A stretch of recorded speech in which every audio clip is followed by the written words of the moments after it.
आज हमारा last exam हो गया है। अब हम लोग 25 साल बाद मिलेंगे 1 जनवरी को। देखते हैं कौन कितनी तरक्की करता है। इसी रेस्टोरेंट में मिलेंगे, पार्टी करेंगे और बिल वही देगा जो सबसे लेट आएगा। डन।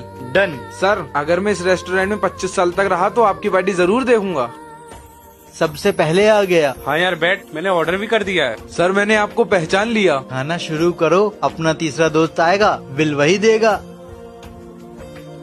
इनका बिल बना दीजिए। ए लड़के, तू है कौन और हमारा बिल तू क्यों देगा? इसका बिल हमारा दोस्त देगा। अब आपका दोस्त बिल देने नहीं आ सकता क्योंकि वो इस दुनिया में नहीं है। पापा 1 महीने पहले इस दुनिया को छोड़ के चले गए। उन्होंने मुझसे कहा था कि जब मेरे दोस्तों की पार्टी खत्म हो जाए तो पेमेंट कर देना। मरने से पहले उनको सिर्फ एक ही अफसोस था कि हमने मिलने की प्लानिंग 25 साल बाद क्यों रखी, 25 दिन बाद क्यों नहीं।